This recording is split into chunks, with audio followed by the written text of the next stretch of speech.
They wanted me to tell the people this. What you did for a dying boy with a small group of people, you can do for a dying planet with a large group of people.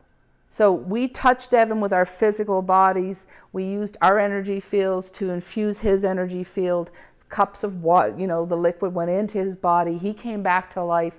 He's fully engaged. He does have his brain, that little bit. But other than that, his whole body is perfect. So I said, well, what do you mean? And they said that this grid system that we are encased in is collapsing. It's changing. Something's happening rapidly to move us from the world of absolute humanness. This is hard. They wanted us to understand that we're part of that system and that we can do for the Earth grid what we did for Evan. So they start talking about Fire the Grid. Now they show me all sorts of stuff. They show me an Ouroboros. They're showing me Chichen Itza, which I'm like, Chicha what? Thank God for Google, because I could put things in and they would pop up and I'd say, oh yeah, that's what you just showed me. So to me, everything was this learning curve of getting a piece of information and trying to figure out what the heck it was. And I didn't want to read anybody else's books because I was having communication. And if I read somebody else's book, I was afraid I would put their words in my mouth and then it wouldn't be authentic. So these beings were coming at all, usually 3 o'clock in the morning. They loved 3 o'clock in the morning. So one example was 3 o'clock in the morning and I get this, Shelley, what? And there's this massive blue tunnel coming out of my chest. And I'm like, wow, okay. And they're like, so my essence, or the part of me that's eternal, started to come up and go down the tunnel. And I later learned this is called astral traveling, where part of your body separates and goes down. And I'm like, wow, this is so cool. And then as soon as my brain would connect and go, wait, now you don't know where this goes. You're back in your body. You're completely back in the human, and then you'd hear clear as day, you can't get there through your mind. So this is not just for me. This is for every single one of us on the planet. These stories are our stories. These are the things that we can do. So they talked about Fire the Grid. They explained to us that every one of us is a hexagon on this grid. And the hexagon in the very beginning, when I first started to see it, looked like it was a frosted straw. So now you gotta understand that it's coming from your own ability to perceive and conceive of what's going on. So I saw a hexagonical straw. To me, that's what made the most sense. It was frosted, and there was a photon of light inside of that straw. And what I discovered was when you were happy and grateful, the little photon was going wing, wing, wing, wing, wing, and it was flying around in that little hexagon and pulsing the energy grid.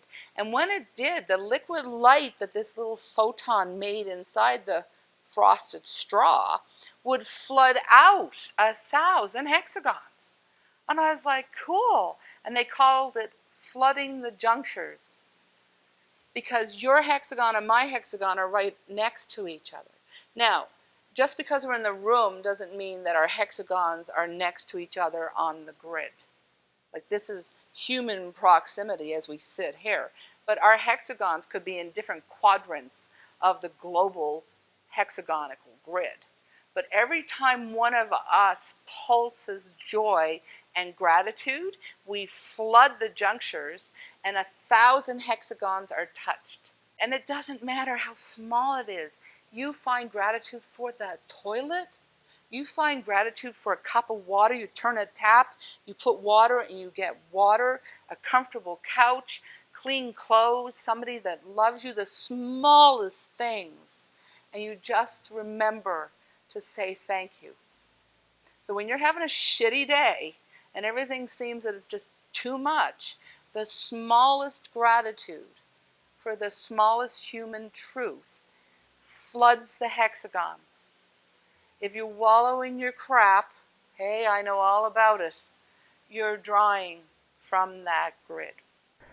So I'm having tons of experiences. They're explaining to me that the grid is collapsing, that it needs to be infused. They're explaining what we are as spiritual beings in these suits and what we can do. And they're talking about firing the earth grid. So they give me a date.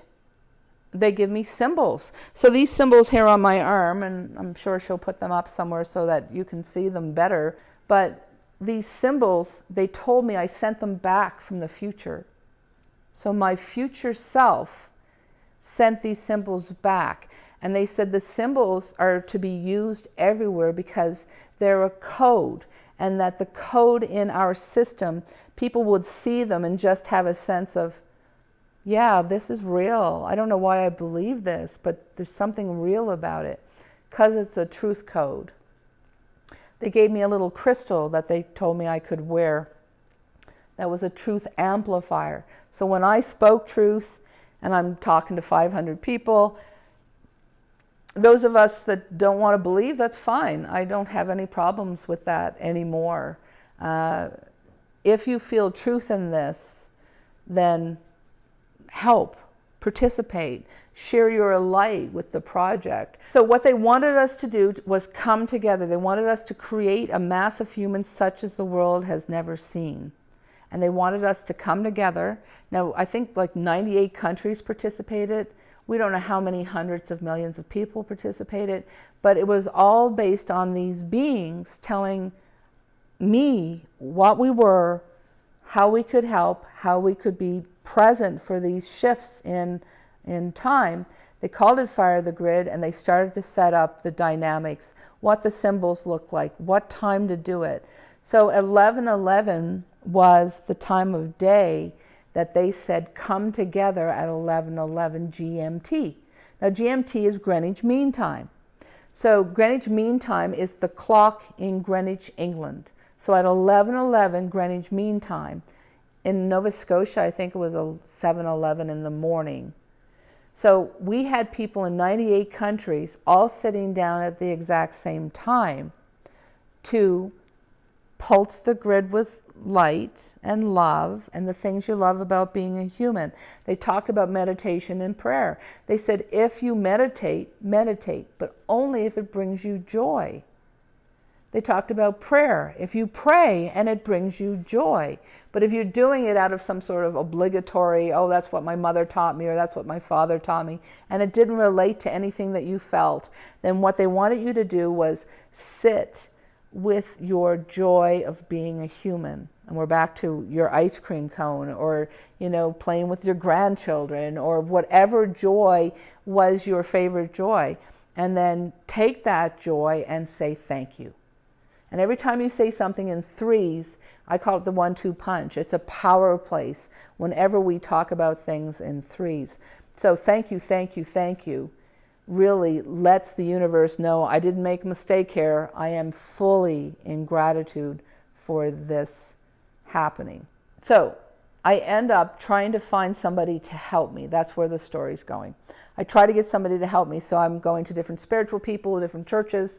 Can you help me? Can you help me? Can you help me? And my mother comes and says to me, there's a spiritual convention in Montreal and it lasts for 2 weeks and every spiritual person you could think of is going to be there. Maybe somebody could help you. And I leave it and I leave it and I leave it because I don't want to go. I don't want to do this. I don't want to be part of this. This is crazy, but it's my life and it's real. What do I do? You're there with your two hands going. So I said to my mother, it was 2 days before the trip.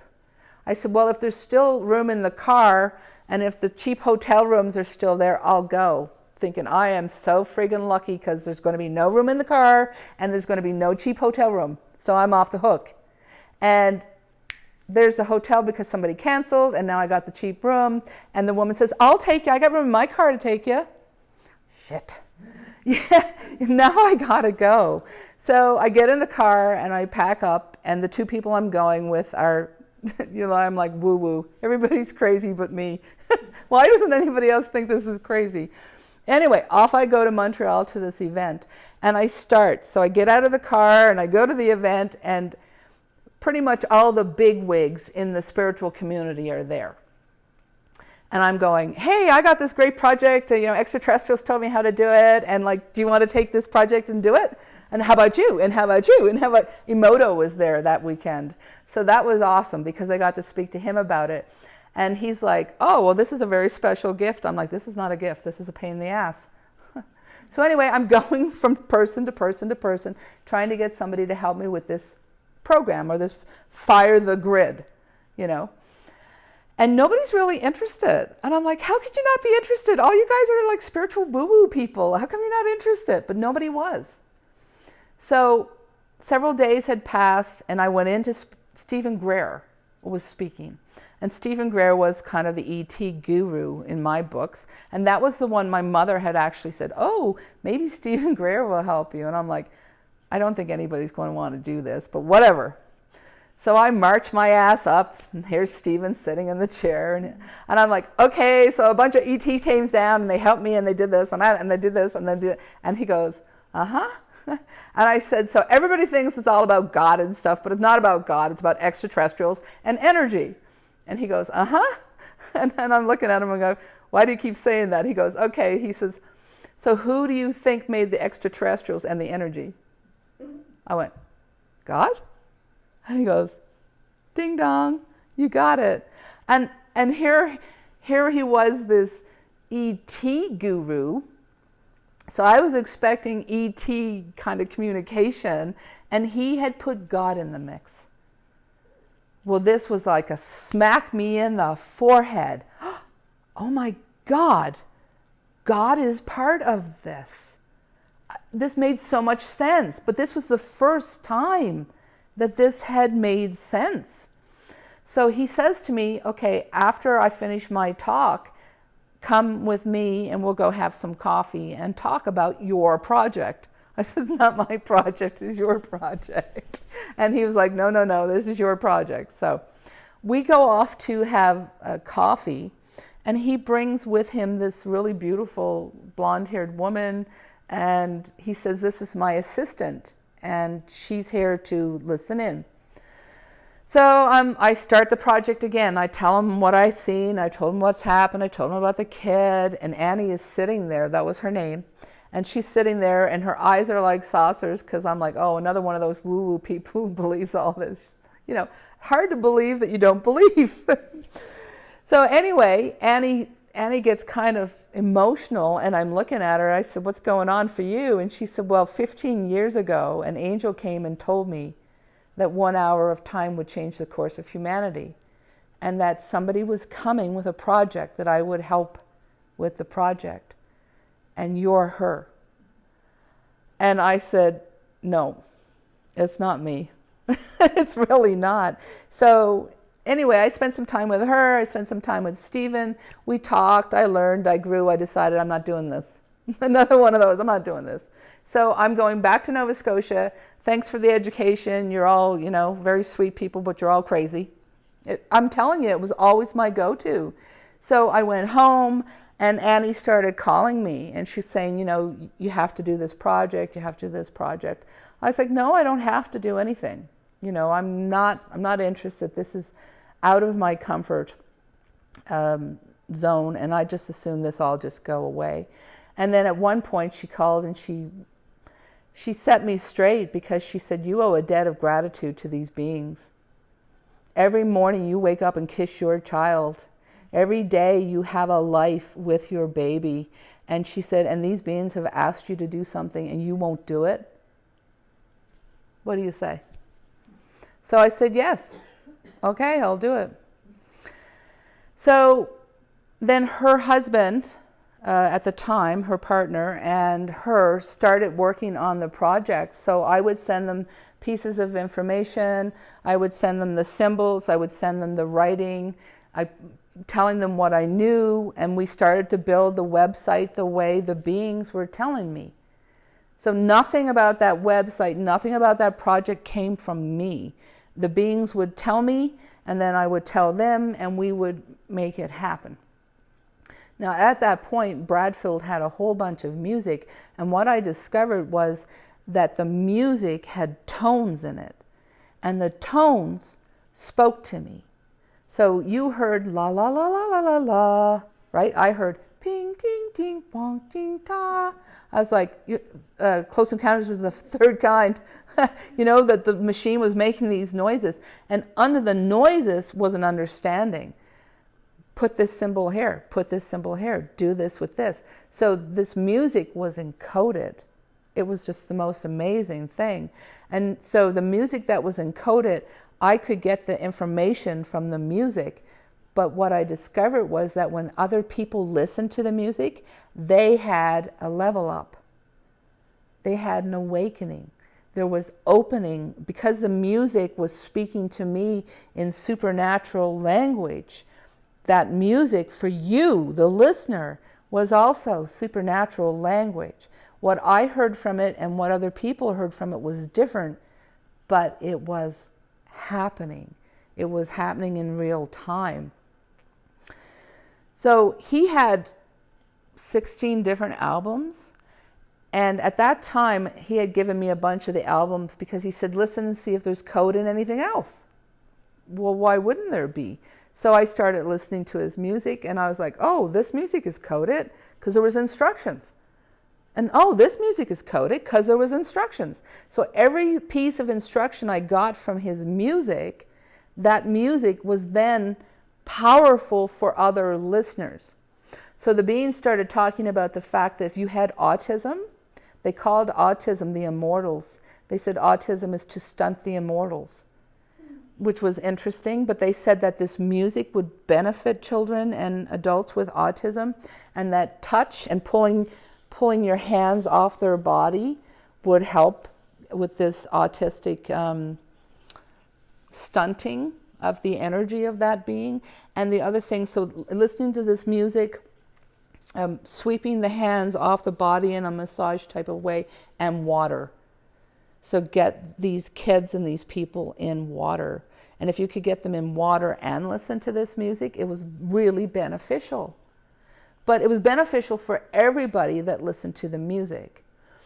So they're building the site, they're doing all this stuff, and I'm starting to hear music at night, and I think my kids are up. And I'm like, what are you doing out of bed? And I'm coming downstairs, nobody's up, and I'm hearing full symphony of music. I'm like, oh, I recognize that song. And then I'd hear the name of the title, and I'd mark it down, and then I'd hear number 1, number 7, number 4, number 3. And so I'm writing down the words, and I'm writing down the numbers, and they said, tell Bradfield to put this music together in this way. 1, 2, 3, 4, 5, 6.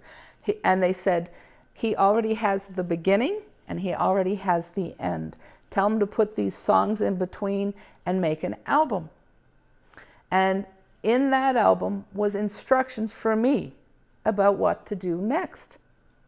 So I put all the music together. I called him and I said, look, you got to put this music together this way. And the first thing he said was, how come God keeps asking poor people to do something for free? I said, I don't know, but it's us.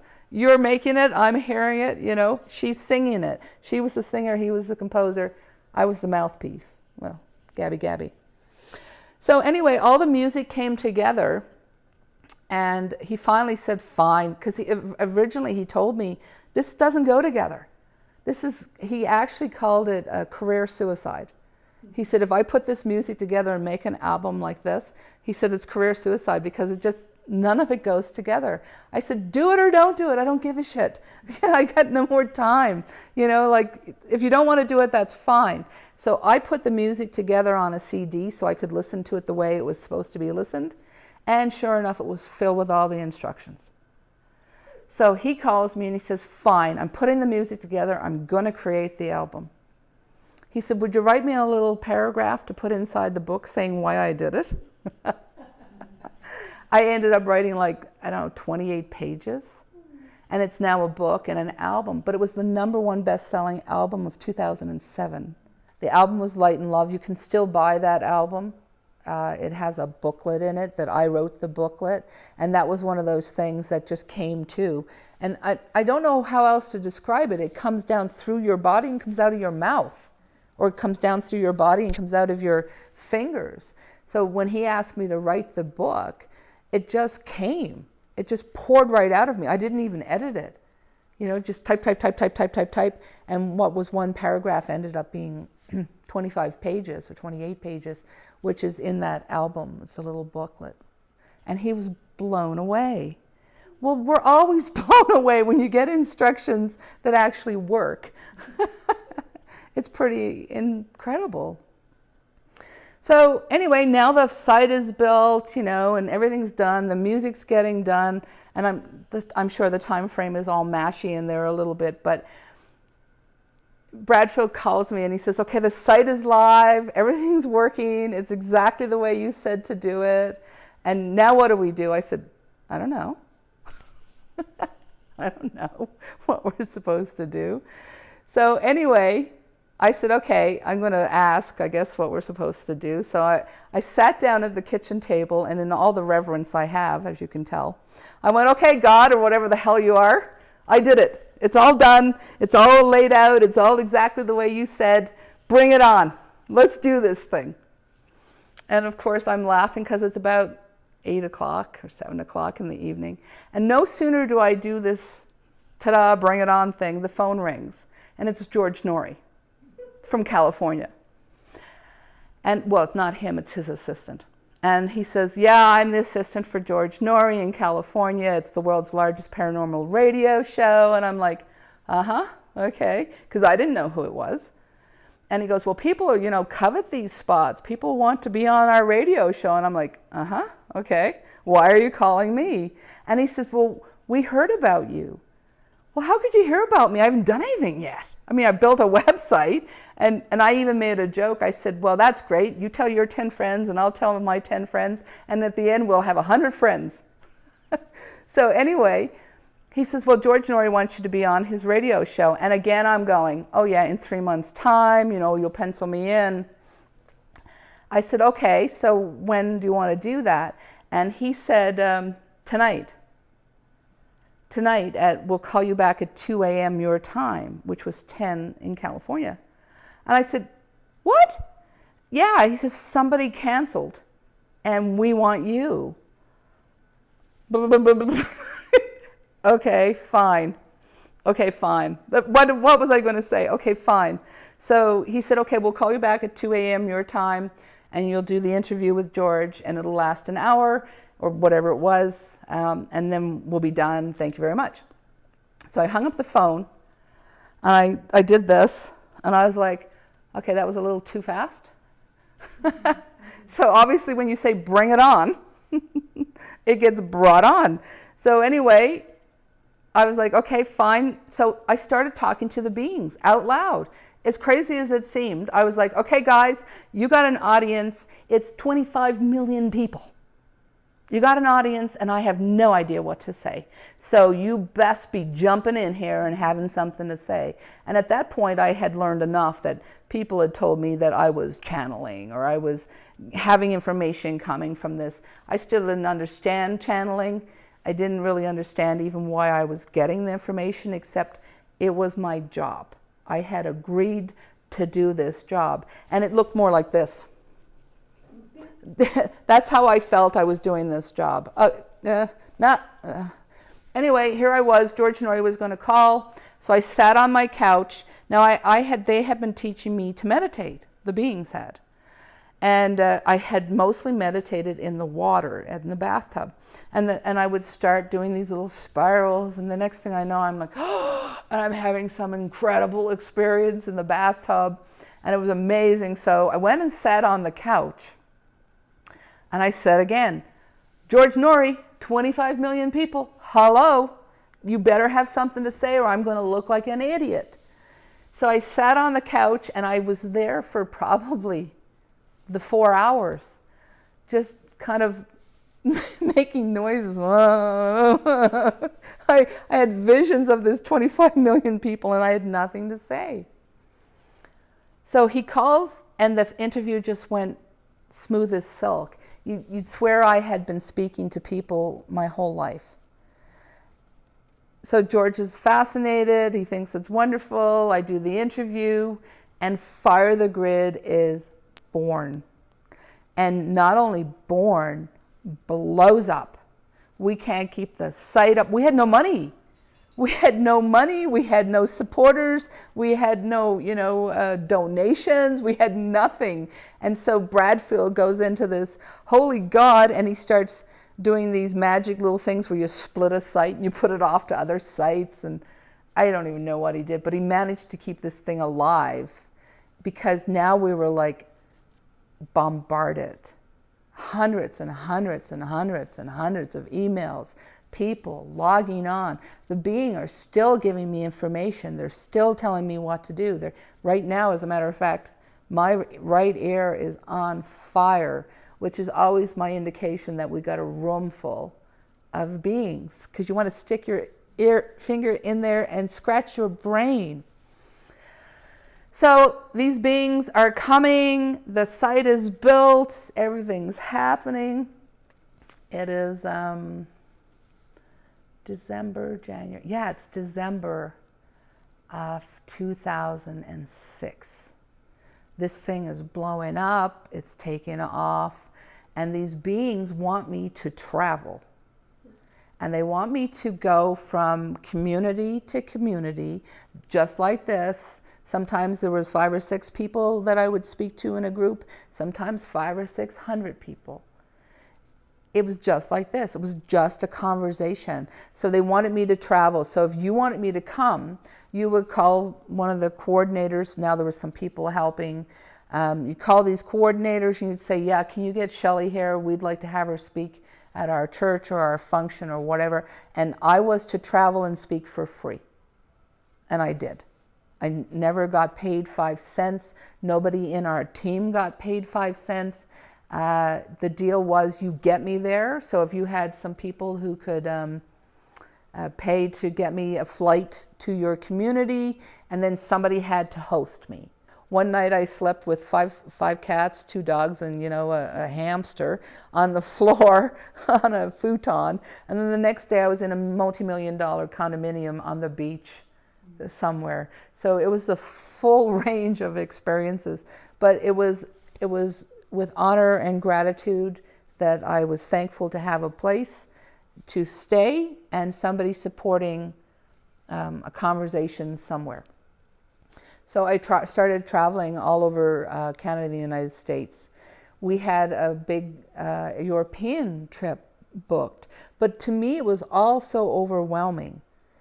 It was crazy. And when I spoke, I vibrated. That energy that came down through me when I was trying to share stories and talk about the things that the beings wanted you to know, it was intense. It was physically intense. My body would vibrate. My brain would just get mushy.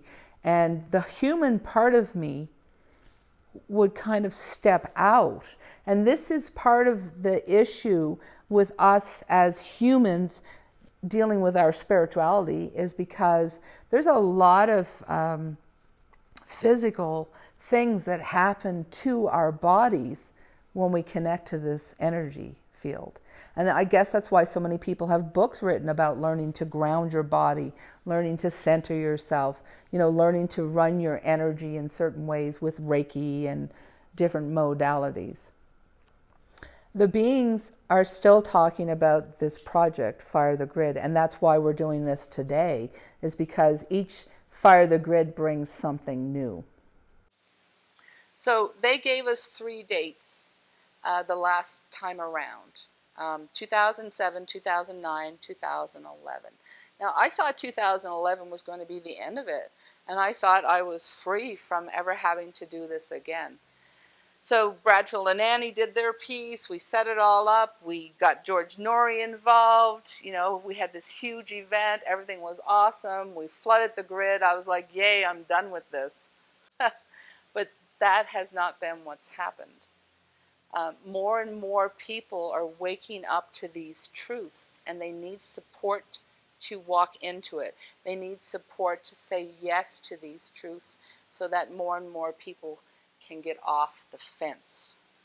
There is something happening on this planet for us. It is not happening to us.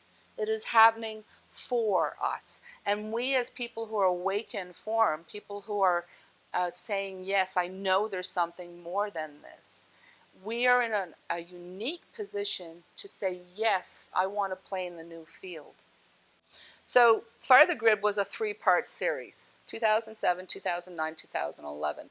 Now, as you practiced firing the grid, so firing the grid could be meditation, prayer, or seeking out your joy, living it fully without judgment, and saying thank you. So what they showed me was some guy named Joe, and he's practicing high frequency, he's practicing doing something positive. And when he hits, at the fair, when you come down with the hammer and you hit the thing and the bell goes up and goes ding. Okay, so when some of us hit the hammer down, our little bell only goes beep. It doesn't get all the way up to be binged, right? So Joe's practicing being high frequency. He's practicing saying thank you, but he's not quite there because he's not like, this can't be real. Is this real? This is crazy. So when he hits his little joy dinger and it only kind of goes beep instead of all the way up. Now when you are practicing your project, I don't have any trouble. I know this is real. I'm so connected. I'm like, and when you hit that hammer, man, she goes boing and she smacks the bell. So what happens is you flood your hexagon, which floods to the 1,000 hexagons, and Joe is in the middle there going, yeah, because you facilitate him.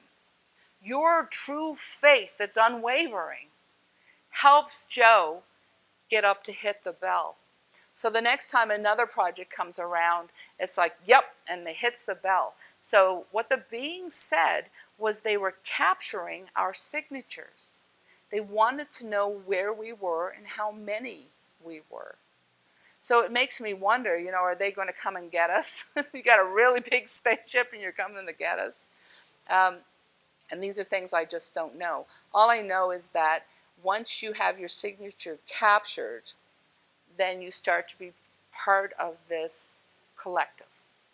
And we are the ones that are going to shift us out of this. And you don't have to have any, I always say you don't have to sign anything, you don't have to spend any money, you don't have to join a cult, or you don't have to sign up for anything, you just have to be present. And when you're present, then you can be defined as somebody who's choosing another path. So this is what this capturing of the signatures are. We have a vote. There's a vote coming, February 21st, 2023. And it's kind of like the signature thing, where you hit the bell and say, yes, I'm in. I'm in. I want a different world. I want something peaceful and calm and joyful. I want my entire suit to be built for pleasure and have pleasure. They told me that no man can be truly satiated. They're sitting there eating their steak, really good. But no man can be truly satiated while another man goes hungry.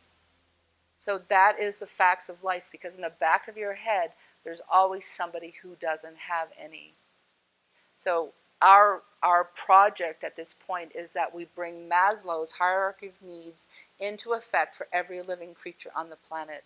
And until we have that, we don't go looking for more glorification or more rock monuments or more money and things that don't matter. We have people to feed and care for. We have to turn from our abundant lives and help somebody else. This is where we are right now. It's kind of the number one thing to be doing. And when you do, you say thank you, thank you, thank you. You level up, the grid gets happier and juicier, and things are happening, and these are the positive things out of the Fire the Grid project. So what do they want? Why are they here now? Why is it en masse so huge? Because it is. Everybody in this room knows it. Everybody who knows what I'm talking about knows it. Something's coming. So what is it they want? They want to ease our way. So they explained to me that Earth and everything that we know to be true, this is not the first incarnation of Earth and everything we know to be true about it. That this is the fourth field. Everybody's talking about 5D versus 3D and these types of things. I don't understand those words, and I don't completely understand what people are talking about. All I can do is tell you what I know. So the Hopi Indians have talked about this since the dawn of time, that the Earth would get 7 chances to anchor itself as a playground or as a field or an education center, because Earth and everything we know to be true is the greatest education center in the cosmos. These suits, because we have emotions, are the greatest teaching tools in the cosmos. It's like we're the Harvard of the cosmos, or the, I don't know, in Canada it's like McGill or Dalhousie or something, but this university, this playground field, we want to anchor it so that all beings from the future can still come and play here. So they can come and have experiences, so they can come and be informed. Because when they're out in the cosmos, well, you're a pure omnipotent force. There's really no great learning happening. You can do anything. Oh, I'm going to build a planet. Oh, I'm going to build a universe. Oh, and you're an omnipotent force that can do anything. There's no real great experiencing. Well, you don't have a body for one. I'm sure you're all used to little orbs. These little orbs are beings without a body going, what are you guys doing? That's really cool. I wish I had a suit. I wish I had a body. Cute little story. When I was trying to figure out how to be attached to this energy, how could I not be so unhappy about it? So I went to this woman, she was a yogi, and I told her, I said, I'm so sad, I don't want to be here, I just want to go home. And she's like, don't you know how valuable and important you are? And I'm like, no, I don't. And now how many are like me, especially right now? So she said, I'm going to tell you how challenging it is for a soul to get into a suit. And I'm sure it's a story. I don't think it was a real story, but the story went like this, that a soul being decides it wants to come to Earth and have a life experience. So it gets in line, and it's at the front of the line, and there's billions lined up behind it. So for every one of us, there's billions lined up behind you waiting for your suit. I'll take it if you don't want it. Walk-ins or whatever they call them. So anyway, the soul being goes, yeehaw, I'm going to Earth. And it jumps off and it dives down into the ocean and it swims around for 7 days. And then somebody takes one of those orange life rings off a boat and it throws that into the ocean and it floats around for 7 days. So we got a being floating, we got an orange ring floating, everybody's floating around. Now if the being can find the orange life ring, and if it can come up through without touching the sides, it gets to stay. So no matter what kind of suit you got, no matter what part of the world you live in, you got a suit. And there's a billion waiting to have it. So yippee, you got a suit. And I remember looking at her, I go, big deal. Because I was still struggling with, yeah, but my life sucks. I want it to not suck. And this is where manifesting comes into, if your life sucks, if you don't like something about your life, change it. Anyway, so the little soul being gets up through the ring, you get a suit, you got a suit, now you're having a life experience. But what we want is that Earth is anchored so that every soul being that wants a life experience can come. So the Hopis talk about the seven attempts to anchor the planetary field. We've been through the first one, chaos, destruction, it died. We've been through the second and the third, chaos, destruction, it died. The reason we can't find Atlantis hair is because it was in the third field. It was what destroyed us in the third field. We are now in the fourth field. It's not going to work. Your mission was a failure. We have not been successful in anchoring the field. So this one is going to break up into chaos and destruction, and we're going to have a fifth field. Now, a lot of people call it 5D. You're going to go from 3D to 5D. You're still going to be 3D. It's not a 5D is a different thing. It's still a 3D world, but it is the fifth field. It's the fifth attempt that we've made to anchor it. And now my understanding is that every time a field collapsed, the ancients or the elders from different tribes would be transported to the new field to start the playing game over again. And this is the first time that will be different. It's more than those people. We can all go this time.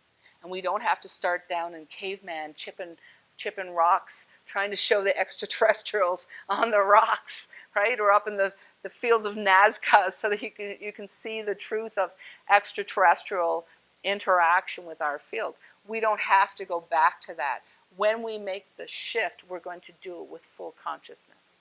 Now, I do believe we're going to have some time where we're going to be a little bit confused as we try to navigate that new field as we first get there. But I guess that's way jumping ahead of where I am, because right now we're at the part that what are we? Why are we here? And what do these beings want for us? So these beings want to ease our way.